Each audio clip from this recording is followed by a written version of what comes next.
중국 기업에서 896이라는 숫자가 의미하는 바를 알고 계십니까? 이 숫자는 대한민국 배터리 업계가 중국에 비하여 경쟁력을 잃어가는 주요 원인 중의 하나입니다. 아침 8시에 출근하여 저녁 9시까지 근무하는 것을 일주일에 6일간 지속한다는 것을 의미하는 CATL의 업무 강도입니다. 주 78시간에 해당하는 살인적인 업무 강도입니다. 대한민국에서 한참 시끄럽게 논쟁 중인 주 52시간 근무제에 관련된 이슈들을 무색하게 만드는 중국 CATL의 근무 환경인 것입니다. 혹시라도 근거 없는 내피셜 아닌가 생각하시는 분들을 위하여 이러한 상황을 보도한 매체의 소스를 먼저 알려드리고 넘어가겠습니다. 이러한 사실은 우리에게도 익숙한 환구시보라는 중국의 유명 언론 매체에서 보도한 내용입니다. 이 기사는 작년에 작성된 기사였는데 그보다 3년 앞선 2021년 블룸버그 통신에서 작성한 기사를 보면 중국의 대부분의 기업들이 996제, 즉 아침 9시부터 저녁 9시까지 하루 12시간을 토요일도 없는 주 72시간 근무가 만연해 있다는 것이 사회 문제로 떠오른다는 기사가 있는 것으로 미루어 이러한 현실이 문제인 것은 자각하고 있으나 고쳐지지 않는다는 의미이며 CATL은 한술 더 떠 896 근무제로 압박을 가하고 있다는 의미입니다. 흥미로운 사실은 중국의 법원은 이미 지난 2021년 이러한 996 근무제가 불법임을 공표했음에도 불구하고 그로부터 4년이 지난 지금 CATL에서 그것을 넘어선 896 근무제를 실행하고 있다는 것입니다. 그것도 사회주의 국가인 중국에서 시진핑의 한마디면 한순간에 기업들은 납작 엎드릴 텐데 말입니다. 이것은 마치 1950년대 북한에서 벌어졌던 천리마 운동을 떠올리게 합니다. 북한의 경제 건설 5개년 계획으로 북한 주민들을 엄청난 노동 강도로 몰아붙이면서 생산성을 올리고자 했던 일종의 경제 캠페인이었는데 그것과 유사한 취지로 직원들을 엄청난 강도로 압박하고 있는 것입니다.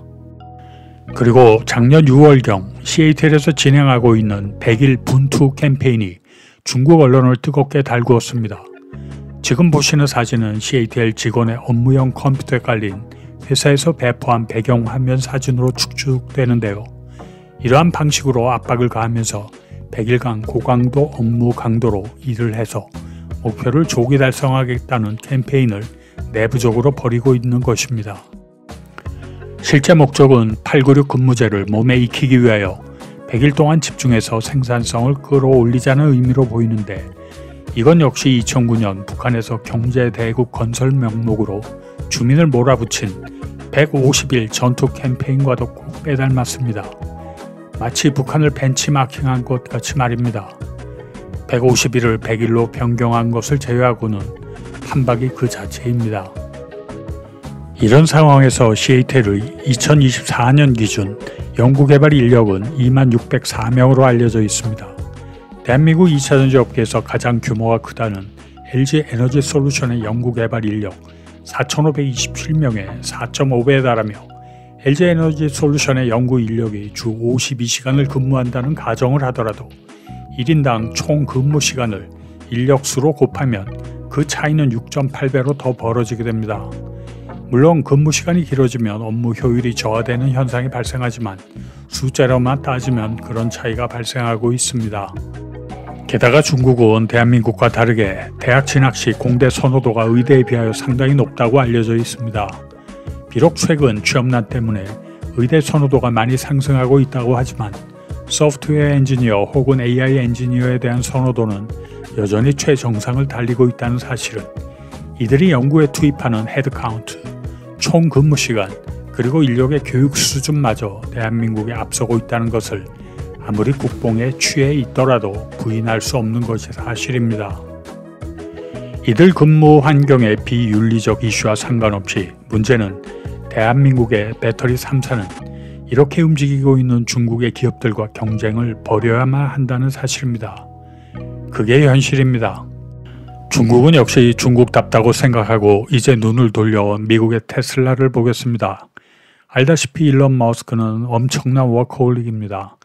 2018년에 그가 말한 내용을 살펴보면 세상을 바꾸기 위해서는 일주일에 적어도 80시간은 일해야 한다.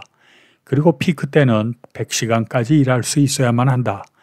이렇게 놓고 본다면 시애틀의 896 근무제는 양반인 격입니다. 그리고 미국에서는 at will 고용 원칙이란 것이 고용법의 기본 원칙으로 적용되고 있습니다. 이는 고용주가 인종, 성차별 등 차별금지 조항 위반이 아닌 한 합법적인 이유 없이 언제든 직원을 해고할 수 있고 직원 역시 언제든 회사를 떠날 수 있다는 원칙이 통용되므로 저성과자 혹은 성과가 낮은 팀 자체를 언제든지 날려버릴 수 있는 살벌한 근무 환경입니다. 몇 년 전 테슬라의 모델 3의 양산 속도가 예상치를 밑돌고 있어서 테슬라의 미래에 대한 많은 의구심을 자아내고 있을 당시 일론 머스크가 직접 생산 공장에서 야전 침대를 놓고 생산을 진두지휘한 사례는 유명합니다. 게다가 그는 일주일에 100시간도 일해봤다 혹은 하루 2시간만 자고 일했다는 등 자주 고강도 업무를 강조하는 커멘트를 날리기 때문에 CEO 눈치를 보는 임직원으로서는 엄청난 압박감을 느낄 수밖에 없었을 것입니다. 대신에 일론 머스크가 이끄는 테슬라는 본격적인 전기 자동차 시대가 열리게 만들었고 스타쉽 프로젝트는 로켓 발사 비용을 획기적으로 줄였으며 궁극적으로는 인류를 화성에 정착시키겠다는 등 막대한 재원을 지원받았던 나사마저도 꿈꾸지 못했던 것을 현실화시키고 있습니다. 그의 말대로 그들이 세상을 바꾸고 있다는 사실은 이제 누구도 부인할 수 없습니다. 앞서서 언급한 중국이나 미국의 테슬라, 이거 미친 짓 아닌가 하고 반문하시는 분들 많을 것이라고 생각합니다. 이 정도면 기업의 근무 환경이라는 생각보다는 대학 입시를 코앞에 둔 고3 수험생이 겪고 있는 생활과 견줄만 하지 않을까요? 100% 동감합니다. 그러나 대한민국의 첨단 산업은 이제 이런 기업들과의 경쟁을 피할 수 없는 환경에 놓여 있습니다. 이런 환경에서 대한민국의 경쟁력을 잃지 않기 위해서는 무엇인가 액션을 취해야만 합니다. 현재 상황은 급격히 악화되고 있으며 이것은 글로벌 경제 사이클과의 연관성보다는 우리 스스로의 경쟁력 상실이 가장 큰 이유로 보입니다. 경쟁 상대보다 유연하고 여유로운 근무 환경 속에서 일한다면 그에 상응하는 창의력이 돋보여야 하지만 아직도 생산성과 규모의 경제의 상당 부분을 베팅하고 있는 대한민국 산업의 현실, 그리고 그것도 모자라 정치인들은 주 4.5일 혹은 더 나아가서 주 4일 근무제를 내세우기도 합니다. 그와 동시에 양질의 일자리를 창출하겠다고 합니다. 과연 대한민국은 어디를 향해 가고 있는 것일까요? 오늘 영상을 마치겠습니다. 안녕히 계십시오.